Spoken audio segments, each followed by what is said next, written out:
shoot. Okay. Well, hello out there in YouTube land. What's up? It's Greg from Greg's Mowers and More, Basement Edition. Pretty cold, pretty windy outside, getting pretty late at night. And I bought this engine at I bought it off Marketplace, but I think they had it up for sale at a garage sale and it didn't sell or something, so I bought it. It's an old Briggs and Stratton. I don't know what year, I haven't ran the numbers on it yet. An older couple had it, they were moving. The guy said this motor has been in his family as long as he could remember, and I mean, he was an older gentleman. He was a retired engineer, if that tells you anything. Said to his memory the last time it ran was probably 30-40 years ago. He said it was on a sickle bar mower they had on a farm, on his parents' farm. So it was sitting in a heated garage. Not a heated garage, it was sitting in a nice indoor garage. Sorry, I should. This table may not survive the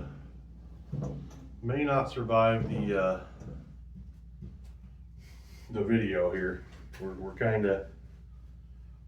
We're improvising a lot of things here to do some work tonight. I'm surrounded by all kinds of parts and things, and anyways, I got a whole crate full of Lawn Boy carburetors and reeds, and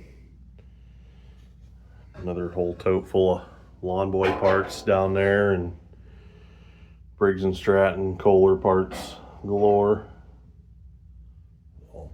Got stuff everywhere. Just kind of throwing stuff down here to try to get you guys some content, because I know you guys been missing some things. So I don't think we're going to try to fire this thing down here in the basement. It's too dark outside to film, so I figured we just kind of fiddle around with it a little bit and maybe get to visit a little bit with you guys while I'm shooting a video. So let me bring you in here and we'll get a closer look at this old girl and see what she's all about, because all I did was put it in the back of the truck and bring it home. So we got an old Briggs and Stratton. You can see the logo on there. It does spin and does seem to have some compression.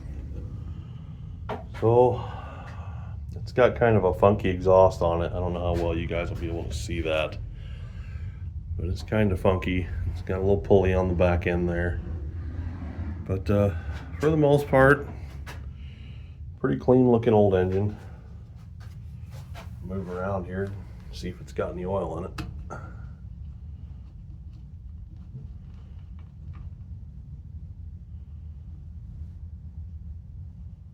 Yeah, it's got oil in it. Looks nice and clean too, surprisingly enough. Oh, still kind of got the decal on the bump stop there. Whoa, I'm gonna have to be real careful with this table. That thing is going all over creation. All right, set you guys back down. We'll go ahead and move forward. It's got a heck of a base on it too. You know what? I forgot to look in the fuel tank. Let's pull the air cleaner off. Have a look at that.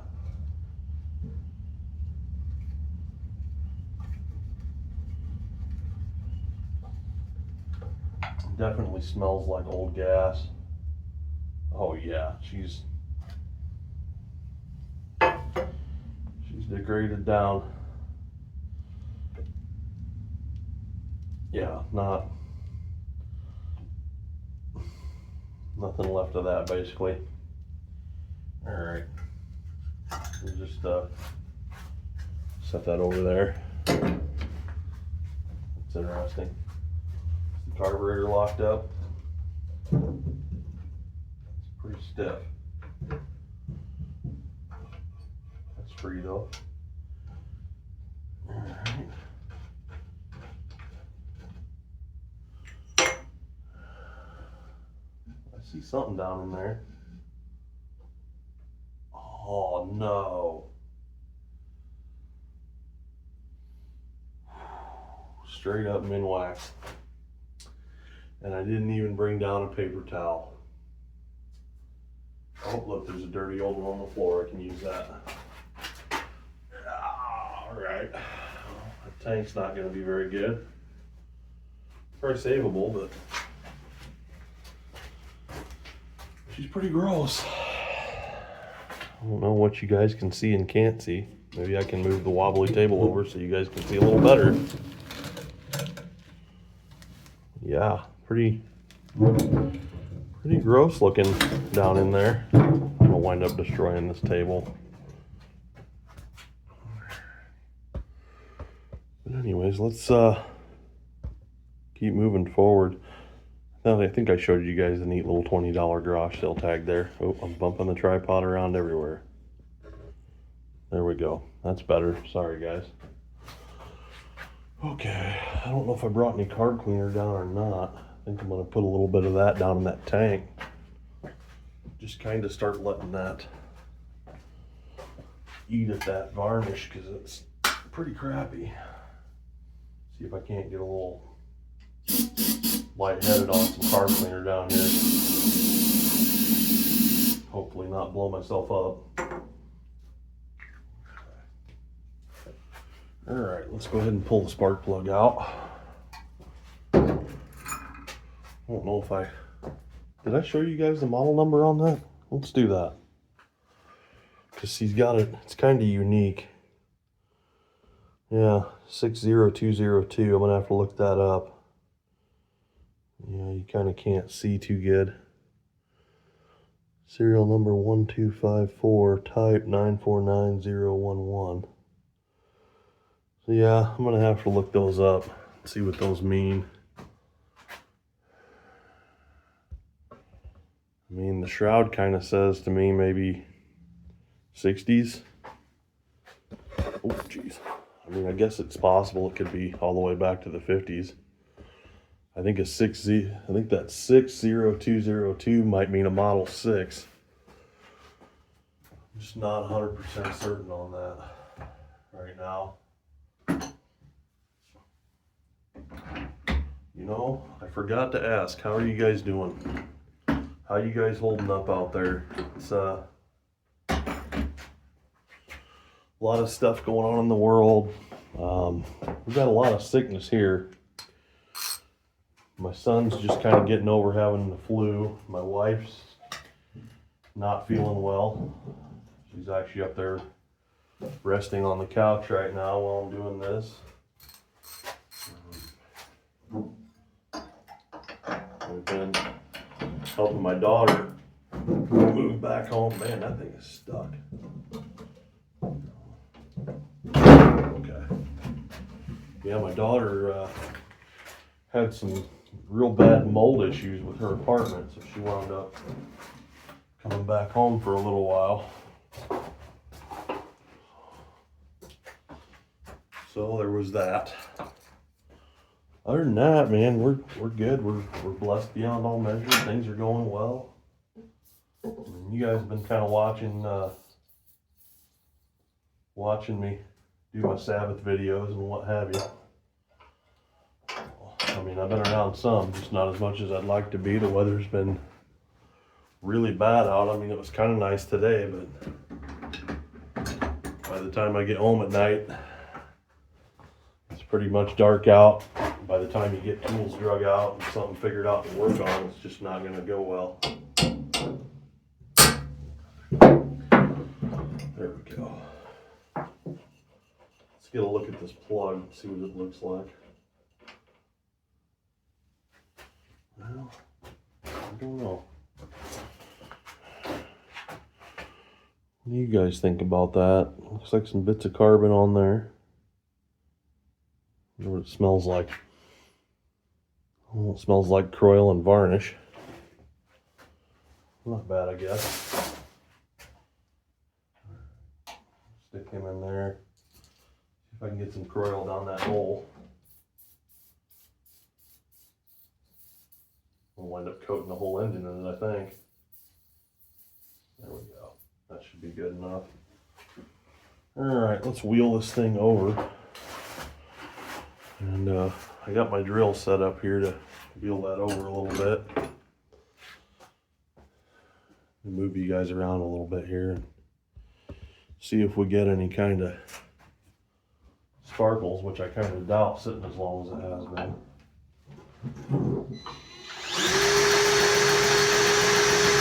Yeah, we got nothing there.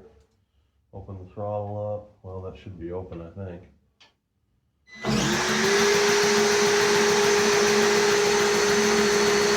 Alright, everything in there seems to be moving around. That is a good sign. I like that. Okay, let's keep moving forward. We'll go ahead and yank that shroud off.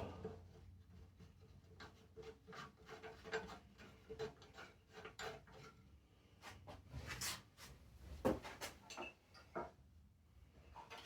see here, our little magical tag here is going to have to come off.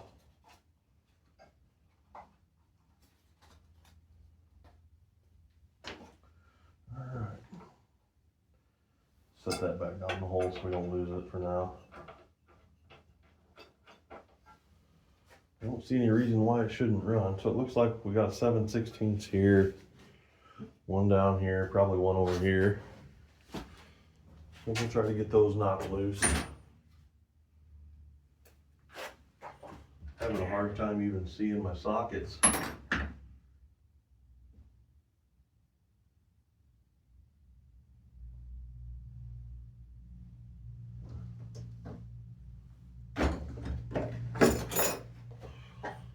Low light environment down here.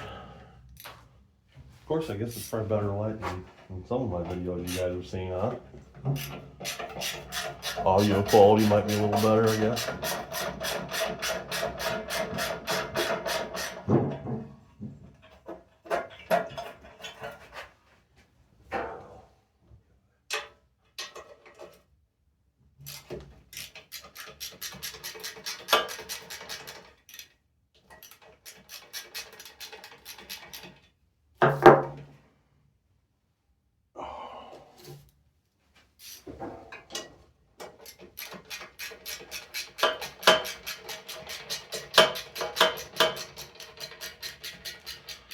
It sounded like I'm trying to play like a steel drum band noise there for a second. Dun, dun, dun, dun, dun. I don't know. Should be one more. One more. Yeah, right there. Easy killer. Oh, that one's rounded off.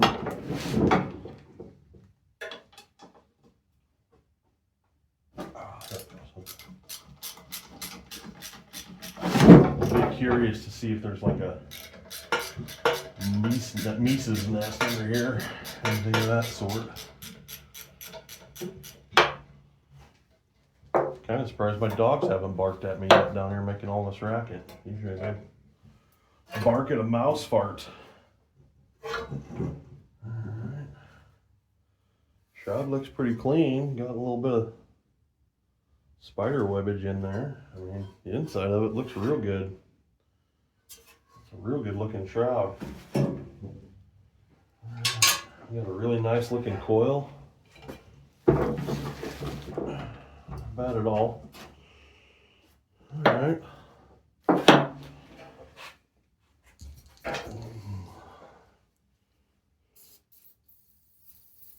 Just take that flywheel nut and try to get it off. I think I'm going to tip you guys down a little bit. There we go. Alright.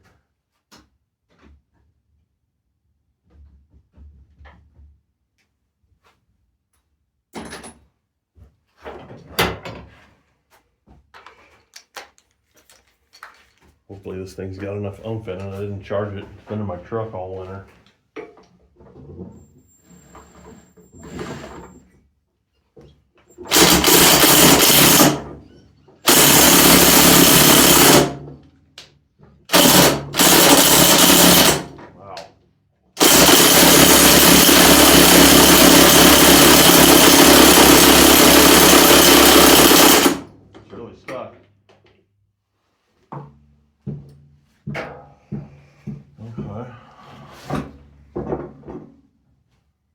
Question becomes,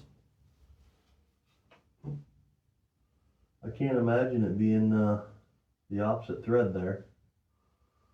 Although I have seen that in the past. I have seen ones that are threaded the other way. I guess we'll try and take it one way or the other here.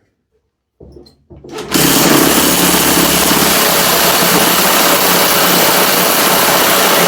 a little bit.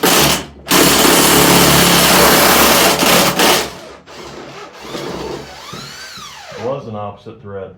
Okay, glad I caught that. This must be an oldie. This must be a lot older than I think it is. Must be, I think in the 50s was when they had that. Interesting. It's kind of stuck on there now. Yeah. That's interesting. Interesting that it's that thread. Did I not bring a hammer down with me? I thought I brought a hammer down. I could have swore I did. I guess maybe I didn't. Okay. I'm gonna have to go find a hammer so I can knock that socket off. Sorry guys, I didn't see the hammer sitting right there on the bench. I forgot I had to use it to get the plug out. Alright. Oh, flywheel's loose. Imagine that. Didn't even have to do much. Boy, how's that for service? Alright. I like that. Key come out in it. Good deal. Key looks to be in good shape. Alright, now we're down to that good old points cover there. Let's go ahead and pull it out. If I can find the right attachment for my drill here.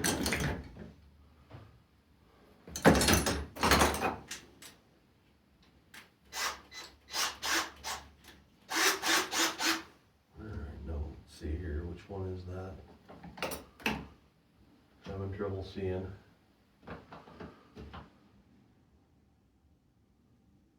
Definitely having trouble seeing down here. It's probably that one. It's probably a 1/4 inch. And it is. Alright.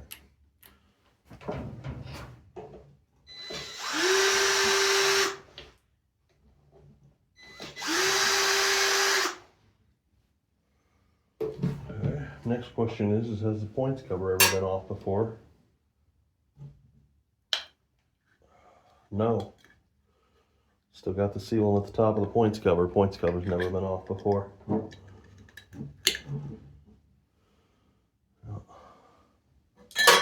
Original set of points. Let me bring you guys down a little bit here. Get you in there a little better. There we go. That looks pretty good. Okay. Oh, let me get down in here with you. Alright, I might have to move you guys a little more again so I can get in here a little better. This tripod's kind of right in the way. Hopefully that's good enough. Alrighty, we got our breaker points here. They do look corroded up. And spin that pulley on the other side just to make sure they're opening and closing, and they are. Yep, they are opening and closing. Alright. So we're going to pull up on that, put our little points file in here. And we're going to start sanding our points with our points file. If you don't know what a points file is, sandpaper will work too, emery cloth will work. It'll all work in a pinch. Or you can just go down to your local hardware store and they probably have one, or I'm sure you can order one offline on Amazon for a few bucks. They're nice to have. And they last a lot longer than sandpaper.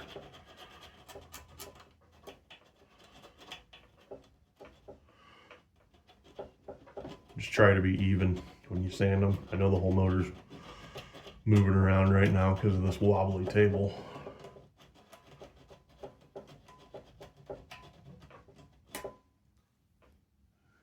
Can't really tell what's going on here, if they're any good or not.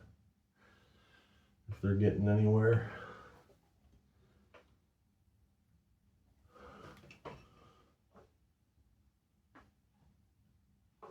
Move them down to where they're closed right there, and then sand on them some more.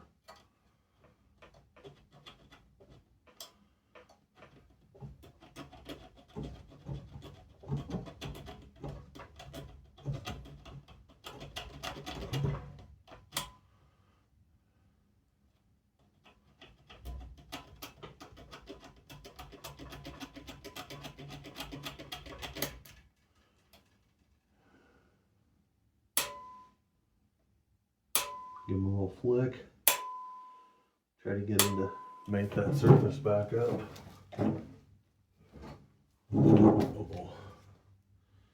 I also like to try to lubricate this little plunger here. It's supposed to get lubricated with engine oil, but I like to give it a little shot of penetrating oil for now, and then I'll take my carb cleaner and open them points up, and we'll spray through them with some carb cleaner just to try to clean any residue out of there like that. All right, next step, I need to clean the flywheel magnets, because I guarantee you they're probably pretty crappy, and you probably can't even see that, but yeah, they're pretty crappy.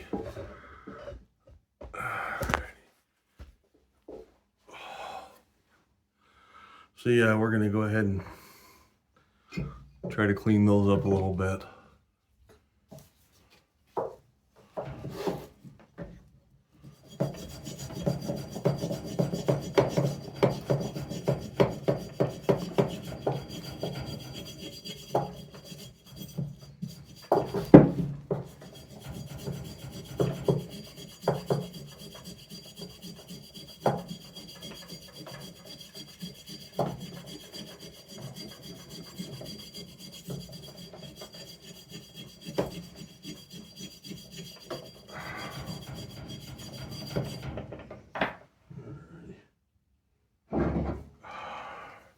Off.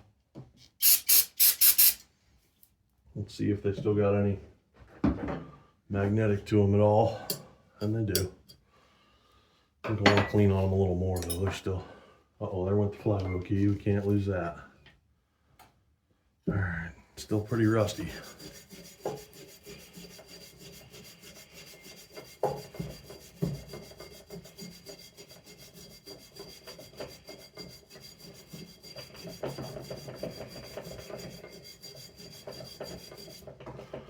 There, we're starting to get clean. You guys can't even see what I'm doing, can you? Dagnabbit. All right, there we go. Now you'll be able to see. Now they're getting, you see they're starting to get cleaned up. I'm just knocking you guys all over. Sorry guys, she's close quarters down here where I'm at.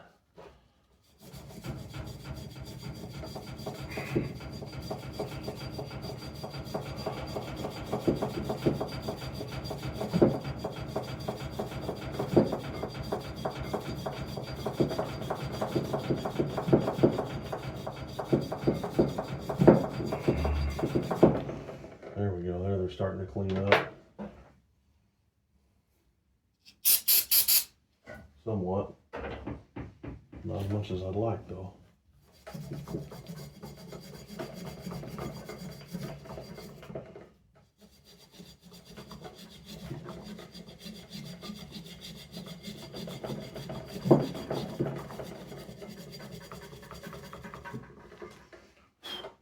think that's going to have to be good enough for now. All right.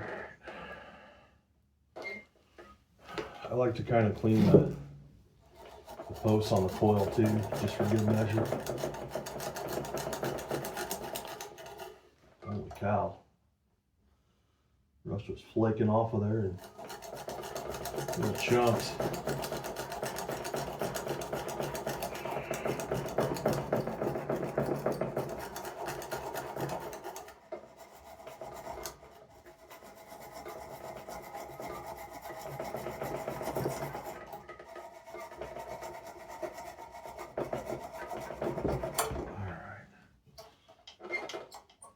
working.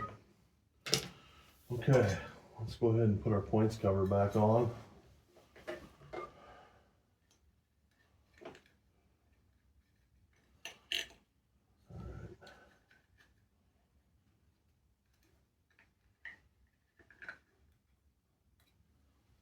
Go.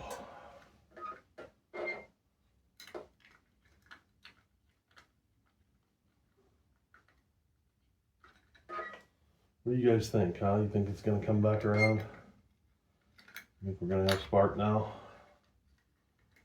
I hope so, but I'm not so sure.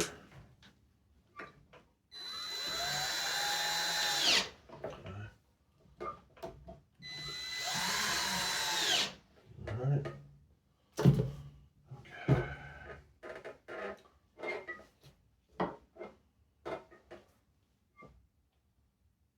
Set our flywheel key in. All right. Set our flywheel back on there. We can get it on there for a shot. Looks like we're gonna. Maybe.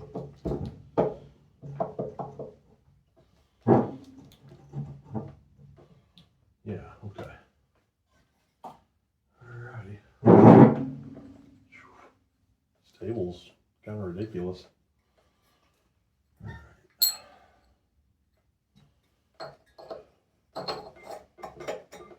Should we get that starter cup locked in there like that?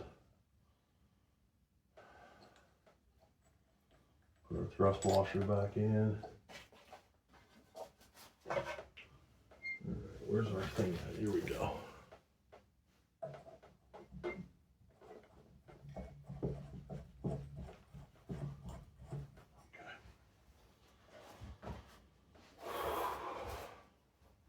Alrighty. Oh my goodness. Whew. These ain't what they used to be, I'll tell you that. But I've been going up and down the stairs and moving furniture and things for a few days now. So that's not helping. Alright.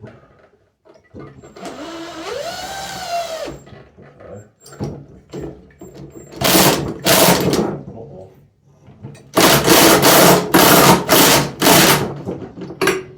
That should be enough. Alright, swap our bits back out. We'll spin it over.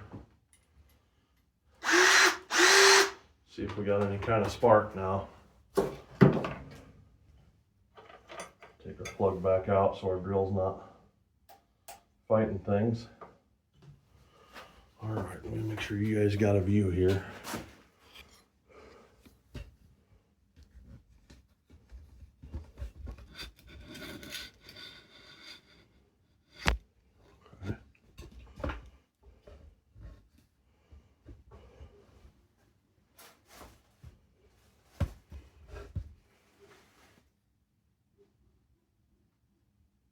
That should be pretty good.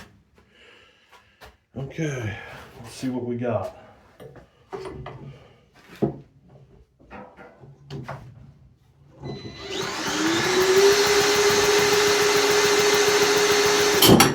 Got a nice hot spark. All right. Good deal. That means we can put the cover back on it. Kind of makes me a little bummed though that makes me a little bit bummed that it's dark out and the tank's so bad on it.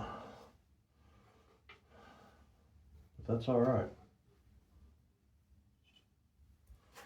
We're getting there. We're making headway on the old girl. That's all that matters, right?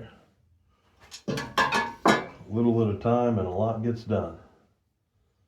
I believe is the old expression. I want to clean this plug up before I go sticking it back in there.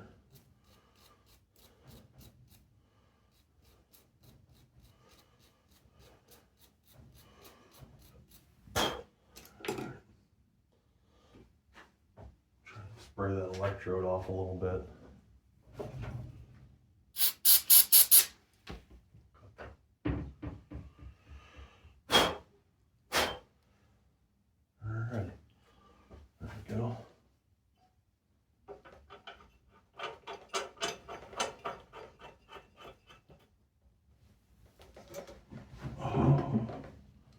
I'll bet you now that it's got spark, I bet you it wouldn't take more than 2 or 3 pulls and this thing would probably light right off.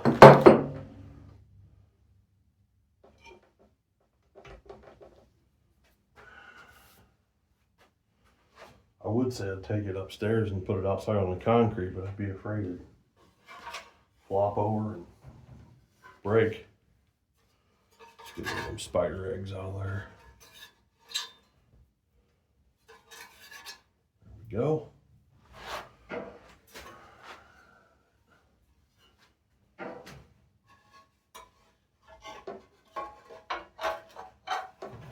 Usually these old Briggs and Strattons, man, usually they come right back around. I mean, unless they got a stuck valve or a bad head gasket, or if you've been watching the channel any length of time, you know I've had ones that have had the rod broken in half in them. All kinds of stuff. Seized. This one obviously is not seized though. You know, I don't even think I got any pull rope to pull this thing with. Sadly enough. I think I used the last of it on that 3-horse that had the bad head gasket on it and was smoking real bad.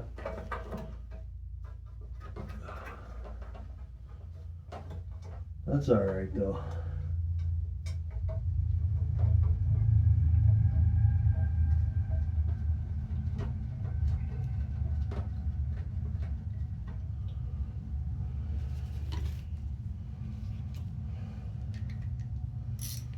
Maybe I'll just call this one Old Briggs and Stratton with no spark. And maybe the next one we can deal with the fuel issues.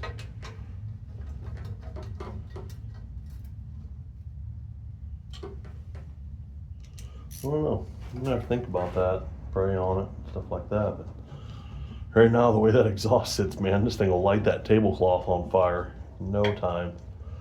Not to mention I put a bunch of Croil in there so it would smoke my entire house up. So I really can't light it off down here. Yeah, that exhaust is kind of weird. It's got like chicken wire around it. Wonder if somebody did that as like a safety shield to keep your hand from touching the hot exhaust. I don't know. It's hard telling what people do with things. The important thing is she's mostly complete.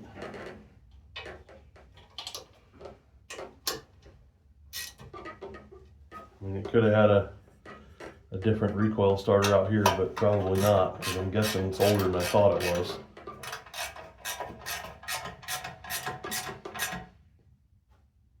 Alrighty. Well, I don't know. I'm not real sure what else to do with it. I'd love to be able to pop this thing off down here, but I can't do it. I just can't do it. Oh.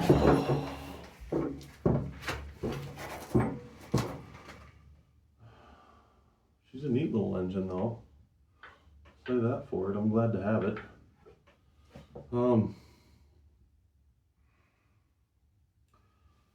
You know, if you've been watching the channel for any length of time, you've kind of had a front row seat to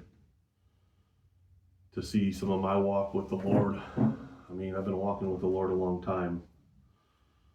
Since I think I really started to get serious about my walk with the Lord about 2014 when I met my wife, to be honest.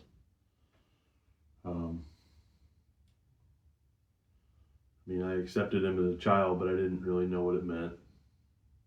Thought I did, but I didn't. You know, the Bible says train a child up in the way they should go, and when they're old, they will not depart from it.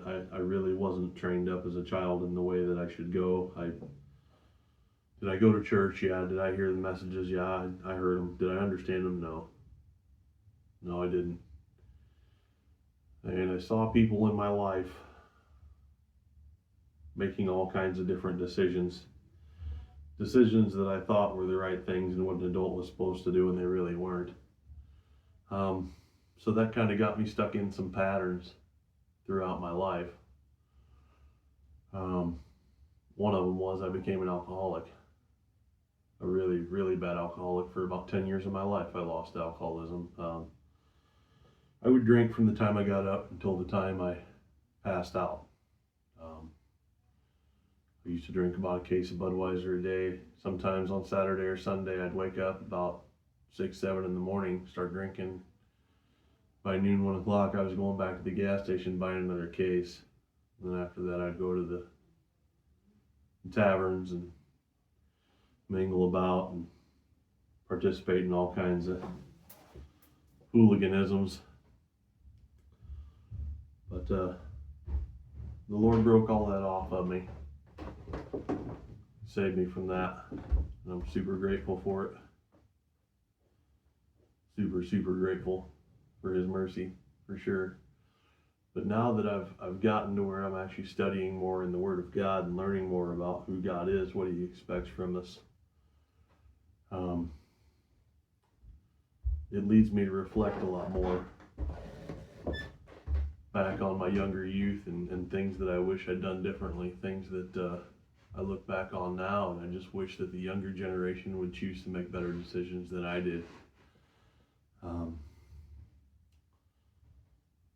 You know, Jesus said the two greatest commandments. The first commandment, love the Lord your God with all your heart, with all your soul, with all your might, with all your strength. And the second is like unto it, love your neighbor as yourself. Those are the two commandments that basically all other commandments hang on. The law and the prophets is what it's called. So, what does it mean to love God? Well, to love God means you do what God tells you to do. That's basically, the 10 Commandments are a great start. Have no other gods before me.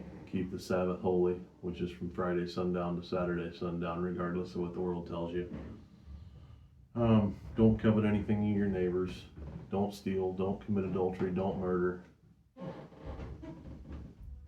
You know, there's a lot of good moral rules there, and they're there for a reason. The commandments are actually there to protect you. But anyway, I need to kind of get out of this video now. But I just want to say, if you don't know Jesus, Yeshua, if you don't understand who He is or what He did, I highly recommend that you pick up a Bible, preferably a King James, and just read through it, because He says a wise man counts the cost before he builds. And before you accept Jesus, you definitely should count the cost and see if it's right for you. And God gives you that free will to do that. He doesn't force anybody to come to Him. He asks you if you want, if it's your will, come to Him. And I came to Him, and it was the best decision I ever made in my life. He's led me down a lot of different paths that I probably never would have went down, probably never would have made it to, if it wasn't for Him, and if it wasn't for godly people like my wife pointing me in the right direction. But anyways, I'm sorry if you guys are a little disappointed in this video. It's kind of the best I could do for right now, and I just kind of wanted to tinker with something. It's been a minute, but thank you for putting up with that. Thank you for putting up with my verbal processing, and I pray for you, and I hope you have a great day. God bless you. Thank you for watching.